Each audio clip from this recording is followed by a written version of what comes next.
thing that sets Marin Bikes apart from the rest of the suppliers in the industry is our size.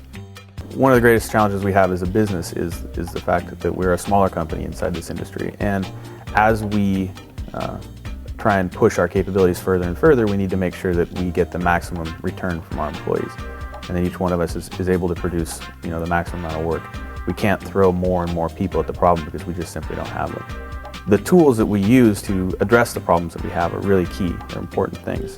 We chose Inventor because we had been using AutoCAD as sort of the industry standard for all two-dimensional communications. And it seemed a natural progression to go from 2 dimensions to 3-dimensional modeling to go with the software from a company that we were already using. The assumption was that it was going to be a quick transition for me learning the software as well as quick to make the communications. And it did. It happened really quickly. I taught myself in a week. The last project we did from start to finish outside of Inventor required a series of physical prototypes welded together bicycle frames out of parts. A lot of times the bikes aren't production bikes, and so what you're getting is often not a representative sample of what you're going to have as a final product. You could find you build a physical prototype and you screw it all together and it can't move because you've messed something up. Those are the kinds of problems that you discover really soon, really early on inside of a 3D modeling software. Within the software, you're allowed to establish spatial relationships, things that you could probably do on paper, two-dimensionally, but when you come up with complicated 3D interactive shapes, a swing arm with links and bearings and a mainframe, the ability to cycle those things through their range of motion and get inside the frame as it's moving around and look to see, is this going to make contact? How much space do I have between this particular component and this particular component?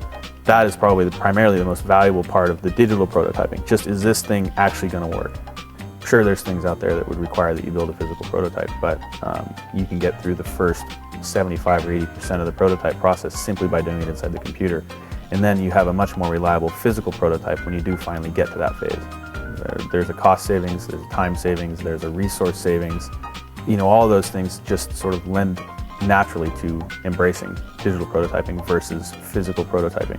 One of the things that does set our bikes apart from the rest of the bikes that you find on the shop floor is that we really focus hard on our frame technology, and that's where we tend to spend the lion's share of our R&D dollars. Some of the tools that Inventor has specifically, motion analysis, allow us to run the suspension through its cycles to make sure that the components are clearing each other.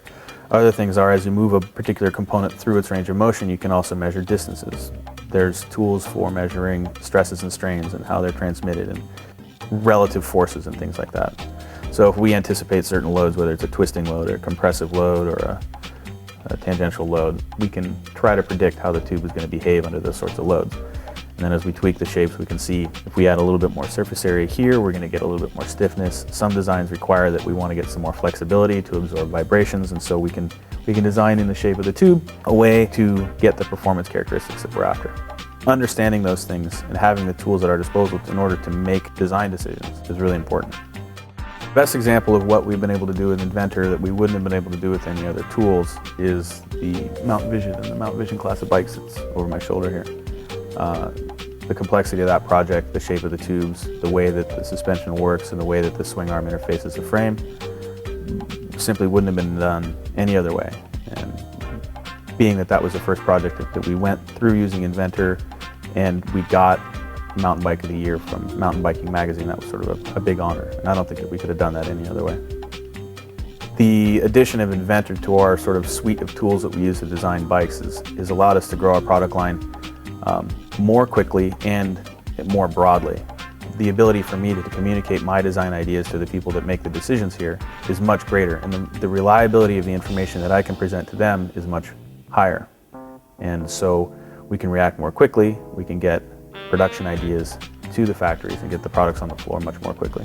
We were able to take the development timeline from, say, roughly 18 months to half of that by fully embracing using Inventor software with AutoCAD. So we could build all the models with all the components of the frame built into the models, and then you can deconstruct the model inside the computer and generate all the two-dimensional engineering drawings that you need that have all the relevant dimensions and tolerances and that sort of stuff. If you were to try and do that any other way, whether it was actually physically creating all the two-dimensional drawings by hand, it would take a really long time. In addition to the time savings, there's a tremendous amount of money saved, and there's benefits to be gained in just simply getting to market sooner. So the sooner we can get a product into the market, the sooner we can start selling it, the sooner we can start getting a return on it. You take that time from 1.5 years down to 9 months, you have an extra 9 months of selling. That's the direction things are heading, and even in the last 5 years, things have changed so fast that companies that are not using modern design software are becoming more and more obvious. Things look really industrial, things look old-fashioned. As Marin Bikes continues to grow and we expand our product line, digital prototyping is going to become more and more important in the way that we do our business. We're going to rely less and less on physical models, given timelines and time to market benefits that we get from digital prototyping. I can imagine it's only going to get used more and more as our product line continues to grow.